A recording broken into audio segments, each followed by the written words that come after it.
Welcome back to another episode of Study Hall here on UFSU University. My name's Tam, and I'm joined by... Travis, TNT Tangeman.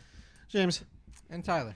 What Study Hall is for the Unenrolled is we've taken a bunch of your guys' UFS topics as well as some of our own, and we sit down and we discuss them with the birthday boy.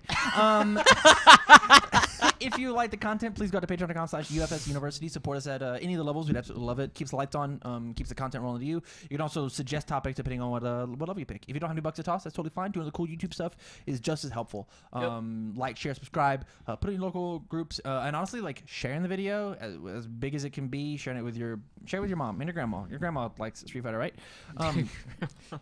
Oh, look, it's Jimmy. It's Jimmy. That's the gut, Mom. He's got a cool scar on an iPad. So yeah, I know a guy with an iPad.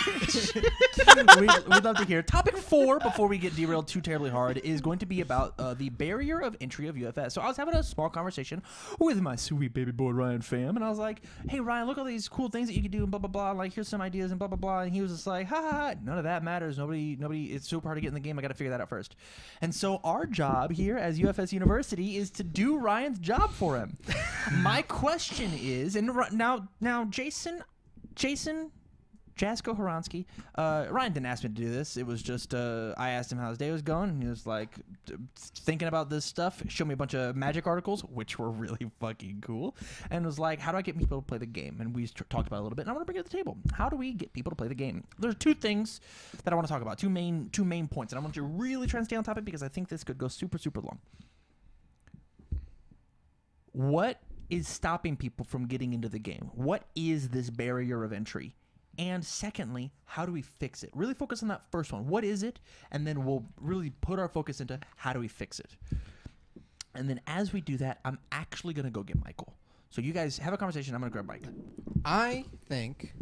We're going to switch? We're going to pull some switching? I think the biggest problem with the barrier of entry right now is complex game mechanics. I think it's the amount you have to learn in such a short time to be able to just that's what it is. play. It's to play the game. There's more base than level. just... It's fairly complex. So I don't think it's like it's complex.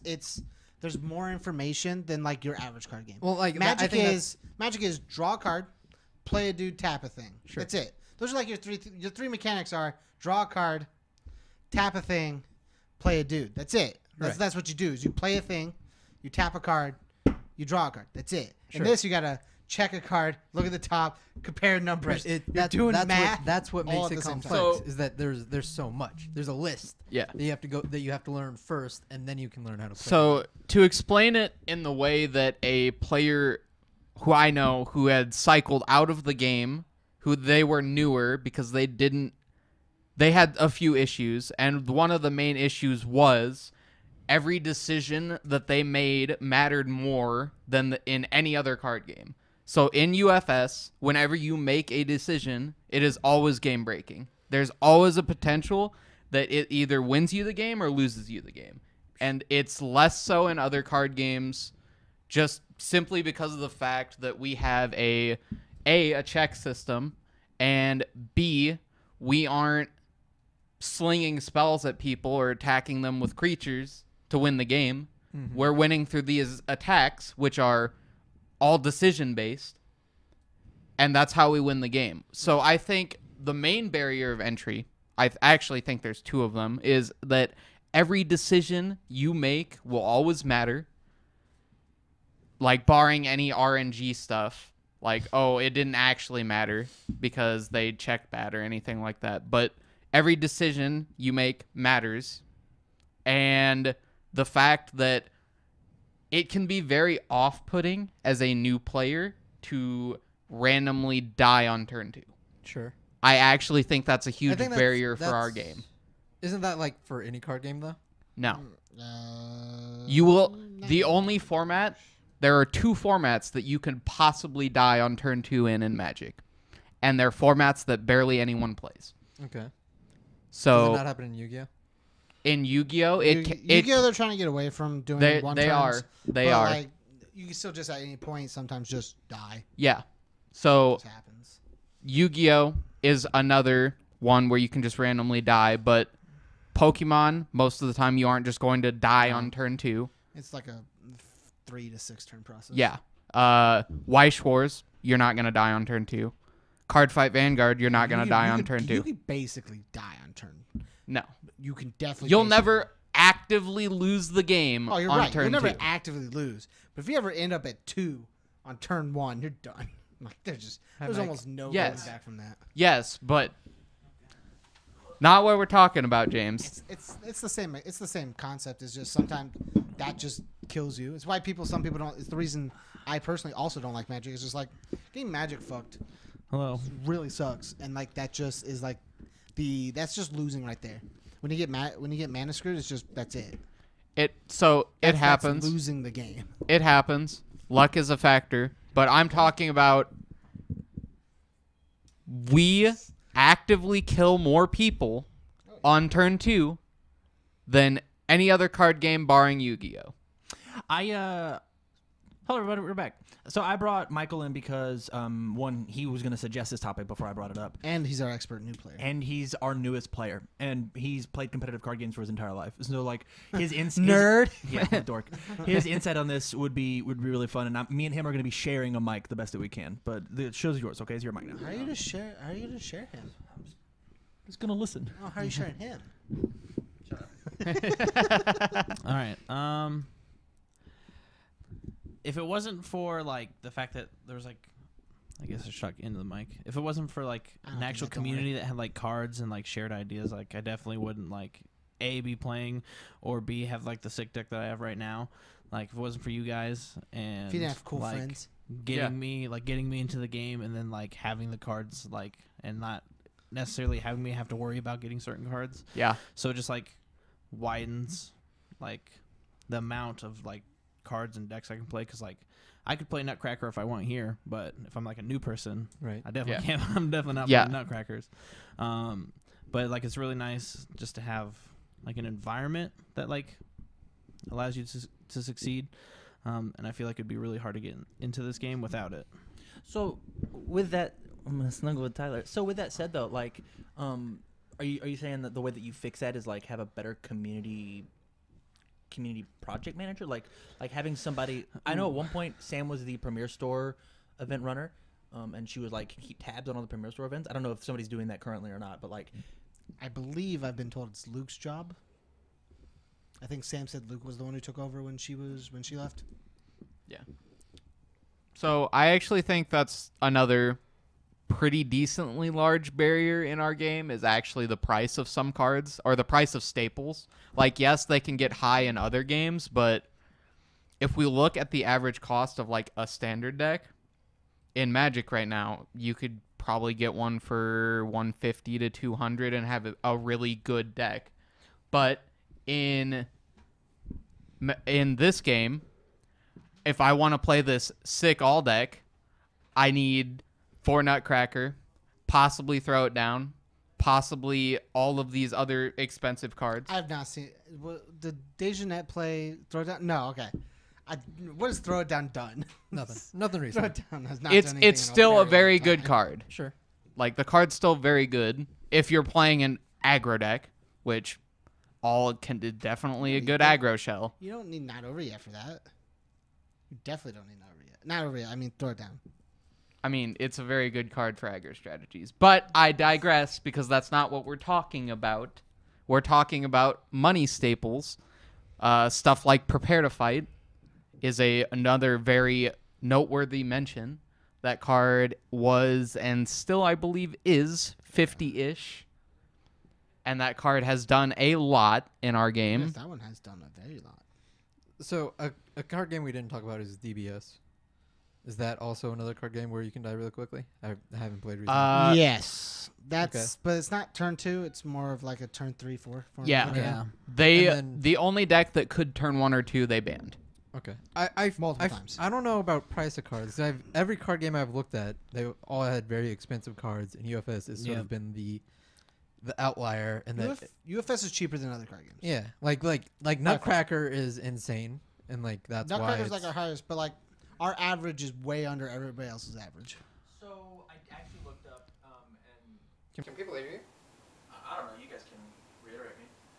So I actually looked up prices, and it looks like for standard Magic decks, it's anywhere from the cheapest deck being $97 is like mono red, and that's just the name of it, mono red. Yeah, It's actually cheaper than that. Yeah. All the way up to, and this is probably just like them selling it, right? So they have to turn a profit. Yeah. All the way up to $650, I'm saying. Yeah. For a white, blue, black Esper control deck.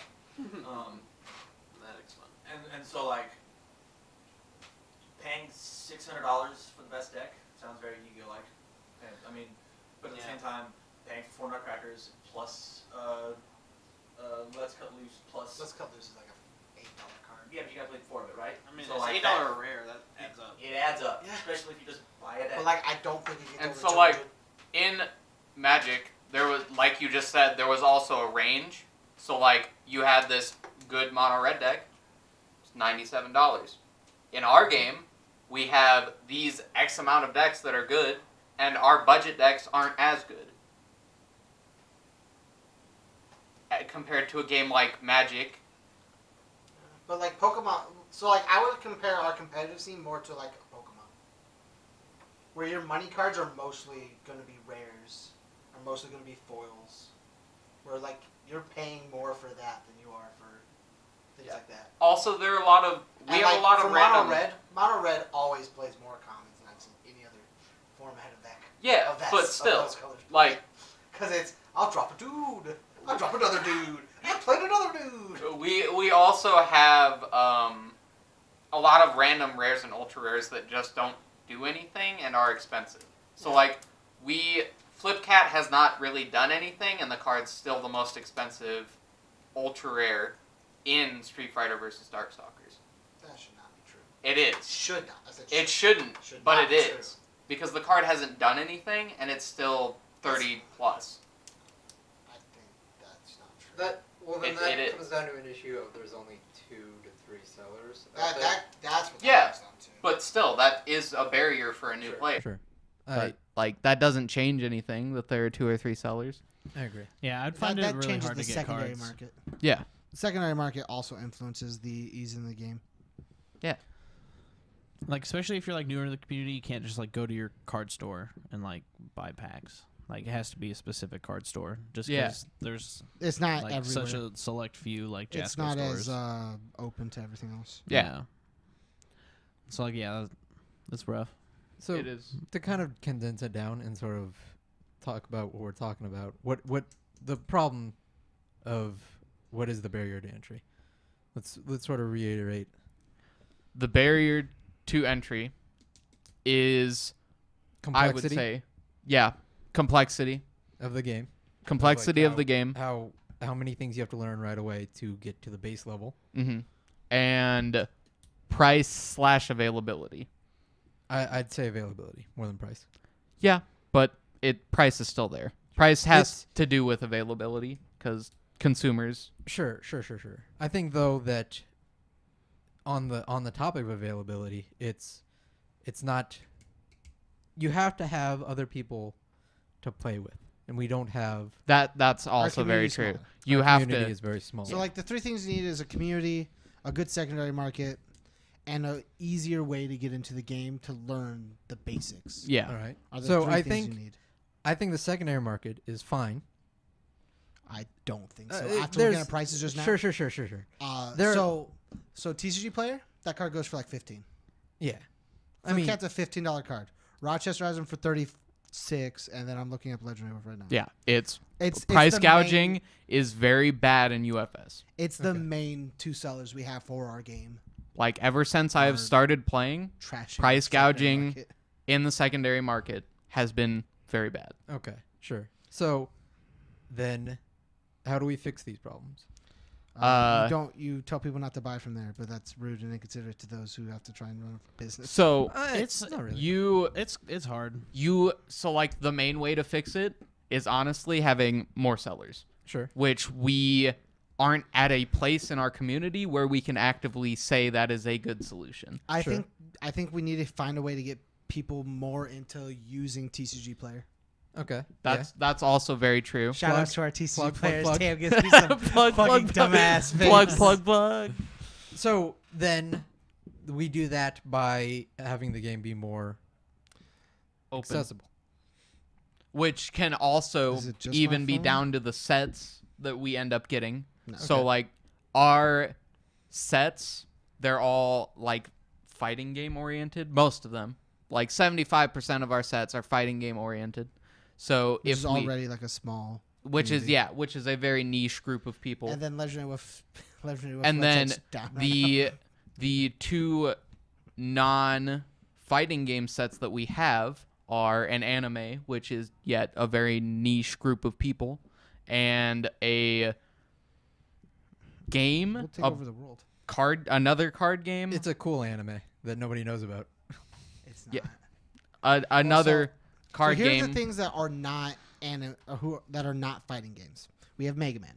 Mega Man's not a fighting game. That's Mega very Man's true. been in a Don't few you- fighting games, but it's not a fighting game. It's Sure, it's it's a game. It's a platformer. Yeah, that's It's a the platformer one. adventure game. That's the one that I would say was very opening to new players because Not me in the game. it's a title that a lot of people have played or at least heard about. Like Mega Man is a very known name. When you think Mega Man, oh, it's this 8-bit character.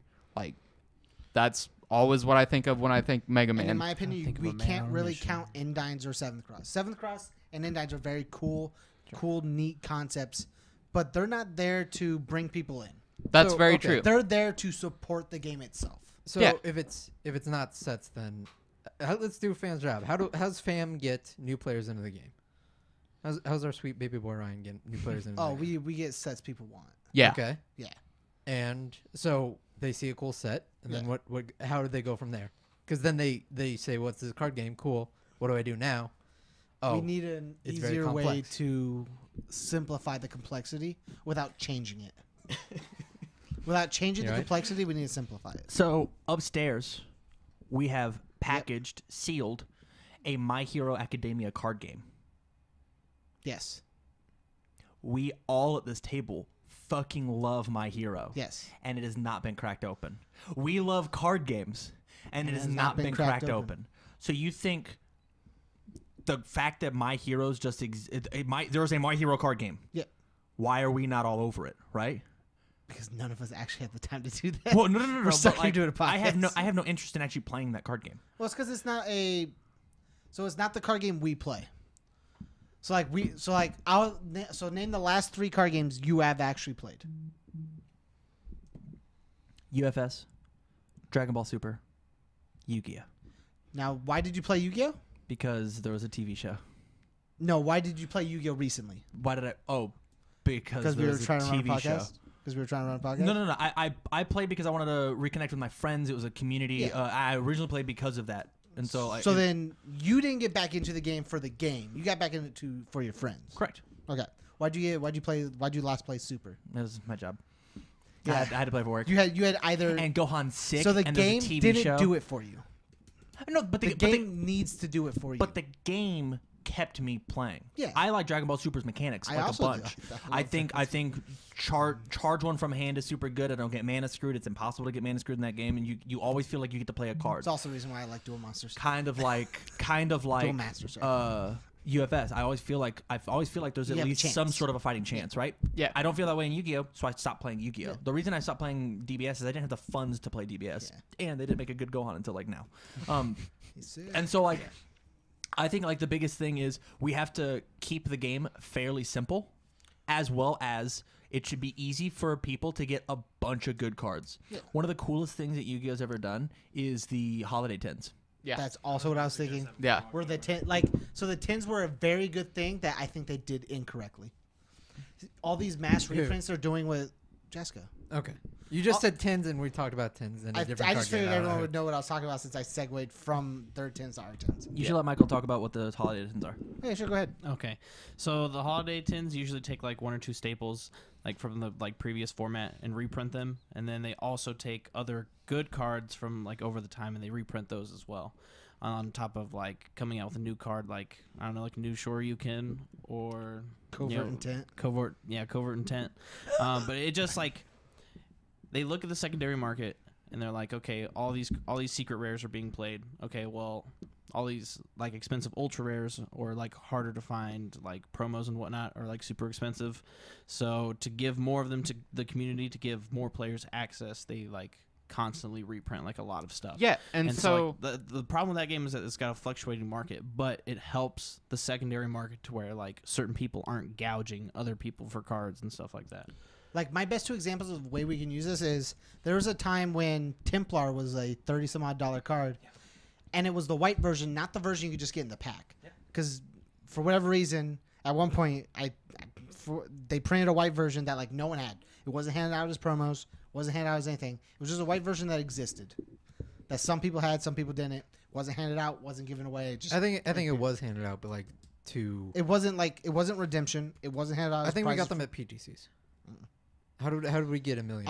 So after a while, when people started being like, "Well, how do I get this?" They started doing it, Okay. where they gave it away to just the person who won. so Okay. So like my best 2 examples are the Revoke that just came out. That cool foil Revoke would look sick in the 10. Like if we got like a set of like, it should be like all the promos they're handing out for these PTCs, like the last 3: Skull Barrier, Skull Barrier, High Seas, Dodge, Hyperbomb, and then you get the new card, you get the Revoke. Last 5 good cards reprints they printed. I say actually fuck that. And here's why I say fuck that is you do that and then you kill your tournament prize support. I actually say let's. No, I meant after. No, I say right now let's make different reprints. I think Overly Dramatic should be a reprint. I think Allurophobia should be a reprint. Have these cards that are already in standard. Have a card that's already in standard. Do the same thing, but hey, here's a pack of 10 cards that you get from. Here's your reprint. Nutcracker reprint. Sure, I'm super down for a Nutcracker reprint. But like, you ready? Everybody gets it. When did Bebop when did Mortal Kombat come out? Last year. Last year. So at the end of this year, as a holiday 10, let's put out another Nutcracker. So the secondary market gets to have that card for what? A year and a half, right? Yeah. And then there's a $70 version that if you have to play Nutcracker right now, you can. But then you've got all the people at locals who are going, man, I sure wish I had 4 Nutcrackers. Well, if you want to spend $100 on 10s, which you certainly will because you're going to get a Nutcracker for $25, you're gonna get this booster pack that has it. You have a chance to open up. It refloods the market with these secondary cards again. It ruins the price of the old packs, but maybe we print less of those packs, right? And so like you have these chase cards that jump in a little bit later. So the reason Platinum was so good, the reason Platinum was so amazing is it kickstarted us playing this game with Warriors of the Night cards. We didn't have any. We had like 4 Warriors of the Night cards. I only collected for I me. I had none. And so like being able to like jump in with Platinum and be like, this is a 200 card set of a bunch of reprints of things that I've never played with before. The issue with it is they were power creeped to hell and half of them are rotating. Yep. Remake the watermark and put them in standard. yeah, which I think they did that. Like the idea of Platinum was good, but it was executed poorly because of what was in the set. And I think the same comes for the 10s. So if you look at the packs, I believe it's 2 Capcom packs or Platinum packs. It's one Platinum, 3 Street Fighter, 1 Darkstalkers versus Street Fighter, and 1 Mega Man. Okay, 3rd Mega Man. but That's it. so even including that 1 Platinum pack where Half almost that doesn't matter. yeah, so like And the other half Street Fighter. yep, which also is not very good for newer players. Actually, I think Street Fighter is a great set for new players. But That set's basic it's as not shit. if they want to get into the game competitively. Well, who Well, are we if trying they to want- sell to? Are you trying to sell to the competitive player or the casual player? And so that's the question here. That's right? true, but The competitive players would want to buy more stuff to make them more competitive. Well, with how these tins that are like currently out are made, that helps the competitive like market. That because that doesn't help because everybody knows. Oh, it's got Darkstalkers versus Street Fighter that's gonna rotate soon. It's got this Mega Man that's pack. not going to rotate. No, Sorry. It's got the Mega Man pack, Yeah, which will that's rotate gonna- soon, and then it already has Platinum, which It's is basically half rotated. but So like no one really wants to buy that except for the Your promo, casuals and the promo. which people can just buy singles of later after people have already opened. but You can't buy singles of Covert and 10. It's going to be a $60 card. You should just buy the 10s. Definitely should just buy the 10s. You should buy the 10s because it's going to be a $4,500 card. If The it's card's insane. $4,500? $4,500 for one copy of that card. God damn. I'm gonna buy It's my new- next it's new car gateway off of 4 of shuffle. those. But like they can Imagine you get release fucked. like a style of tin that like does have like the occasional reprints, like, and it doesn't have to reprint Or- like 4 like really crazy good cards. Like it could just reprint like Good staples. 3 good relevant staples and then And one like new card. one like Nutcracker card or something like So that. they Like, kind of did this with Prepare to Fight in the, what's it called? The League League Kit. Kit. Is That which was Prepare to good, Fight was just in there. Prepare to Fight was this They printed $40 card that, and you could get the entire thing for what, 5? 60? yeah, Yeah. it's They like printed 5 old cards. Not spinning necro. Spinning pile driver, Showoken, cage fighter, prepare to fight, and And then they also printed some Darkstalkers cards as well. So like this came out. Was this before? those are the only cards that weren't in the first 2 sets. that they printed. there was Yeah. just the this is It's just the second extra half of cards. platinum. It's the second half of platinum. That's Yeah. all it is. Yeah, but so did they print this after LK was banned or before? After. Liu Kang. Definitely after. Okay. Definitely Yeah. came out after. Because I was going to say they also reprinted Nero Fatica, which at the time was like what, 50? Yeah. So I mean, Neurophatic. No, it wasn't. Never mind. Yeah. We didn't. It have came the out new afterwards. version. Does our game need structure decks? Yes. either that or, to be honest, special editions. Like special editions for UFS would be fantastic. Like they have in Yu-Gi-Oh, where it's you get these 3 packs, but you also get one of these 2 cards. So the reason I bring it up is like, currently it is not possible to make a Street Fighter vs. Darkstalkers deck or a not Mortal Kombat, a Street Fighter vs. Darkstalkers deck, a Soul Calibur, or a 7th Cross deck with a singular box. You can't do that. Yeah. So you have to buy more than a box or singles, And which means so- that you're spending so much, as opposed to I'm gonna spend $30 and get a structure Yeah. deck and I go play in a tournament. And so as of right now, we've only had like turbo decks, which does It's sort of the structure decks. y- It's but our game structure decks. Yeah, it is, but it's not good enough at the same time because turbo is a very niche format that, to be honest, barely anyone plays. Like we had how many people for Turbo Worlds? Well, that was invite only. So I think you're missing the point of like the turbo decks themselves. It was to get you and your younger brother to play the game. Yeah, right? I understand. And so the fact that it was a turbo deck, it was 80 cards as opposed to 2 60-card decks. So Yeah. selling one thing for 25 so that you and your little brother can play, as opposed to two $20 things, was like the point. I mean, Magic did 60 card structure decks with 2 of them for 20. Like that was a thing that they did. Yeah, but Magic makes money. Okay, no. But so it's a very fine comparison. It's a super fine comparison. So, what like- I'm saying is I totally agree with you. Yeah. I believe that every set should have a structure deck come out. Yeah. I If- believe that. If we just upgrade from the turbo to the actual structure decks where we get 60 cards, I think it would be much better for new players because I think it's kind of discouraging if you buy a turbo deck and you can't play in a local event with your turbo deck. So, Michael, you have played Yu-Gi-Oh. All three of you have played Yu-Gi-Oh. Correct. You're out just a little bit, but did you know that in Yu-Gi-Oh, Tyler, there's a difference between structure and starter? No, I Did you know that? So a starter deck is actually like a exclusively reprints, and there's like 5 new cards in the whole thing. Okay. Mhm. And a structure deck there's 60-70% are new cards, and the rest are all reprints. Yeah. I actually don't think our deck needs structure decks. I think our game needs starter Starters. decks. Oh, yeah. We could easily, for this year, we could have built 12, one for each symbol, starter decks that Yeah. exist. For Or sure. For this quarter, we'll have 3 of them. For next quarter, we'll have another 3. Next quarter, we'll have another 3. And here are staples in all of these symbols that are coming out. Yeah. Yep.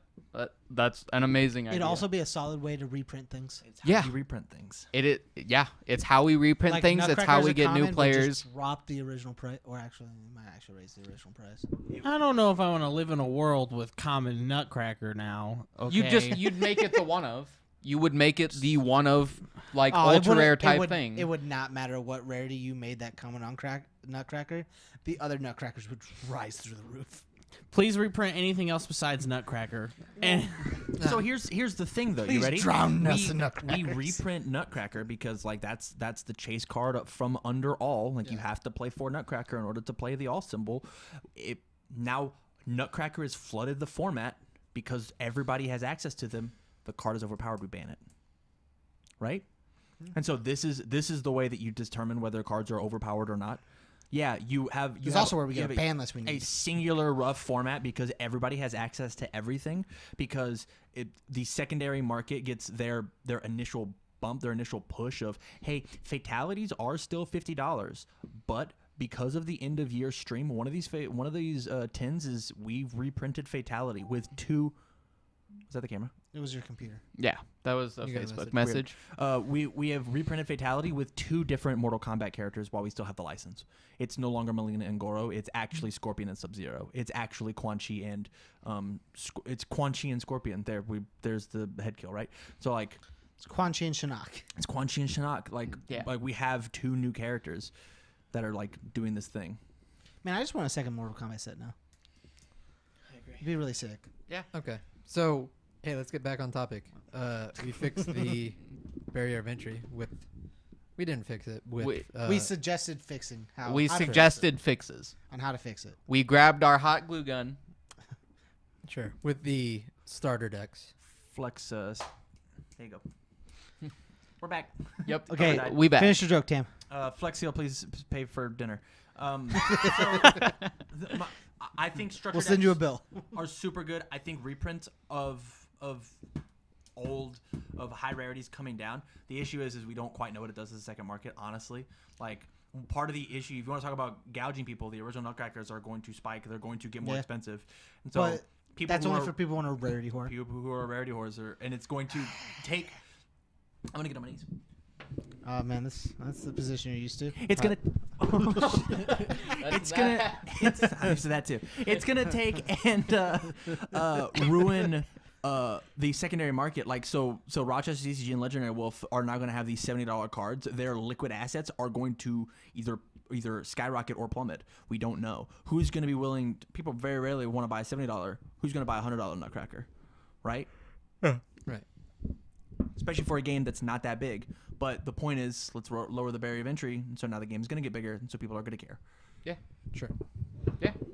How I do we agree. Fix the complexity. mic drop. You don't fix the complexity. You fix the ease of the complexity.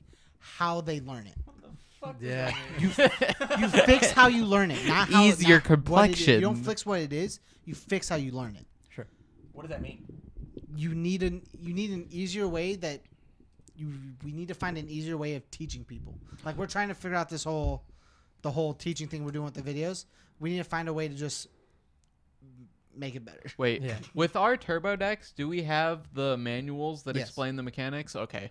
Because I don't remember Definitely seeing them. do, but like It tells you everything that you need to know. It doesn't necessarily tell you how to play though. You Well, could. yeah.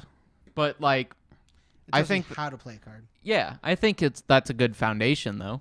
I know how to play one card, and that's it, and I'll pass my turn. That's all the mat says. Well, like you can make like a real rule book, in a sense, like they do in Yu-Gi-Oh! Structured and starter decks. They come with That's- a playmat and a rule book. Yeah, that's what I was because trying how to you reference. get random people like that catch their eye. Oh, whoa, a Mortal Kombat starter deck and some random games. Yeah, and then they buy it, and then if it doesn't come with a rule book, oh, okay, well, I wasted my money. But if it comes with a rule book, then you can learn how to play the game to see if you actually like it or not. Yeah, We Right. definitely have a rule book. Like we for sure have a rule book. It's just not very It's big. It could be Better. everything could always be better, right? We can always change, adapt, make better. The question, the thing is Make it do you know quicker. how I learned to play Yu-Gi-Oh? I watched Yugi Moto play Yu-Gi-Oh. You know how I learned to play UFS? I watched you guys play UFS. Mm-hmm. So like, I don't know how to play Magic very well because I've never really watched somebody. I'm positive if I pick up a rule book, it's not going to teach me how to play Magic very well. And so with something like that you could do is, I mean, if they have like a website, like you can have like an interactable, like video, like explanation of like how to play the game. Like there used to be in like Yu-Gi-Oh books, it'd come with like a disc to like teach you how to play the game, and it's like interactable and like it's super neat. And like Pokemon TCG Online does that, like in a sense of like the game is very like automated for you, and so it's gonna like tell you like, okay, well this is happening because like this is just how your card works, yada yada. So It's almost like you could make like an online version of the card game, and like not only branch out because it's the internet, so you could like get a lot of attention, but you could also like get I don't know. I think I just said it, but like more social media presence. Sure. Because internet. So before we jump on to the reason why we can't play UFS online, so like this really cool thing that I just thought of. What if we had scripted tutorials? You ready? So you go on the Jaska website, how to play UFS, and you got to pick one of the main characters. You got to pick Scorpion, you got to pick Siegfried, you got to pick Spike, you got to pick whatever, and you picked who your opponent was, right? And it drew you the 5 same cards every time, and it told you exactly how to play and what you're looking for in these cute little infographics, and you did it. And so, hey, you're gonna build a foundation on a 3, on a 2 plus 1, and it's the same foundation. You have to play it every time, and you now click next. All right, you actually failed this foundation, so it'll go to your discard pile, and now your turn's over. It's now Vicious's turn. And Vicious has played this, and then he plays this, and then he plays this. All right, it's time to attack. And so you go through a demo, but it is like it's interactive. I'm doing the things. I'm placing the cards down in order to play the game, as opposed to just looking. Staged. It's staged. It's 100. I can click Spike versus Vicious 100 out of 100 times, and it'll be exactly the same. Kind of the way they do tutorials in like Yu-Gi-Oh Yes. games, So where like the first game is always like 100%. Like the first 5 turns are just you're doing this. I gotta watch that old man. I gotta watch that old man catch the Caterpie, and he's gonna catch the Caterpie exactly the same way in blue and red, 100% of the time. 100% of the time. 100% of the time. He'll never KO that Caterpie. You're right, but it's a not, Weedle. and it's also It's a not Weedle. 100% catch rate. What? Sometimes he fails. Really? Yeah. Really? Yeah. But then doesn't he just throw another No. Pokeball? Okay. So It kills your game. And sometimes he does KO it. in the newer versions.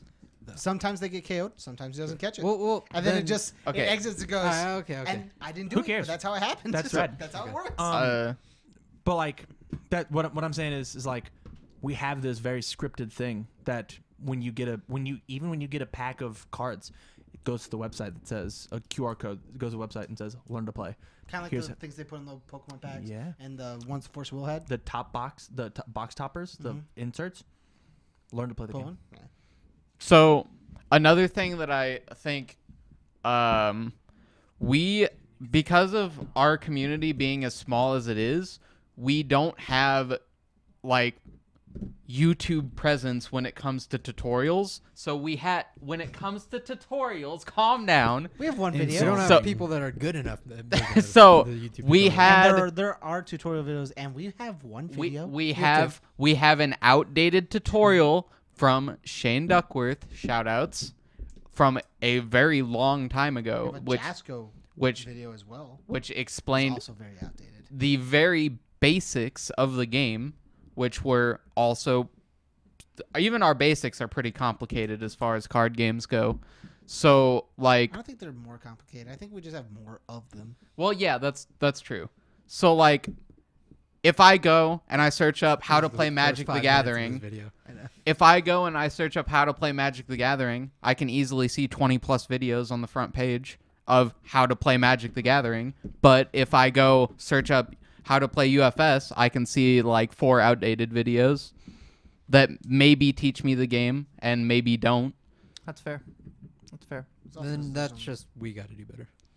But or somebody has to. You're do in better. charge of that now, Travis. Bye.